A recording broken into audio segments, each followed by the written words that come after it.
Friends, Tuesday morning என்னென்ன back பண்ணுறோன்றதை என் கூட சேர்ந்து நீங்களும் வாங்க கடகடன் டிஸ்பேச் பண்ணிடலாம்.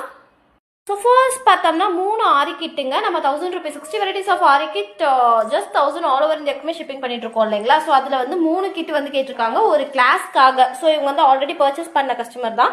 ஸோ திருப்பி அவங்களோட கிளாஸ்க்காக 3 கிட் கேட்டிருக்காங்க. அடுத்து இது வந்து நம்மளோட silk thread jewellery bangle kit. இது எல்லாமே சேர்த்து ஜஸ்ட் 1500க்கு கொடுத்துட்ருக்காங்க. ஸோ இதில் வந்து ஒரு பேக்கேஜ் கேட்டிருக்காங்க. இது வந்து ஒரு கிளாஸ்க்கான silk thread jewellery bangle kit. இது வந்து 1155 ஆகுது இந்த கிட்டு. ஸோ அது ஒருத்தவங்க ஆர்டர் பிளேஸ் பண்ணியிருக்காங்க. 4 பாக்ஸ் ஆஃப் பேங்கிள்ஸ் வந்துடும் இதில். அடுத்து இது நம்மளோட 1000 rupees ஆரி சில்க் த்ரெட் கிட்டு. ஸோ அடுத்து இது ஒரு பேக்கேஜிங். அடுத்து இவங்க வந்து 1 பாக்ஸ் ஆஃப் பேங்கிள்ஸ் கேட்டிருக்காங்க. இவங்க 3 பாக்ஸ் ஆஃப் பேங்கிள்ஸ் கேட்டிருக்காங்க. இது எல்லாமே பக்காவாக டிஸ்பேச் பண்ணிடலாம் வாங்க. இன்னைக்கு டிஸ்பேச்சிங் இவ்வளோதாங்க. இந்த வீடியோ பிடிச்சிருந்தா லைக், ஷேர் அண்ட் ஃபாலோ பண்ணிக்கோங்க. பிடிச்சிருந்தா உங்க ஃபேமிலி அண்ட் ஃப்ரெண்ட்ஸ்க்கு ஷேர் பண்ணிக்கோங்க. Keep supporting us. Thank you so much. யாருக்கு வேணாலும் கீழே இருக்க நம்பருக்கு வாட்ஸ்அப் பண்ணிக்கோங்க.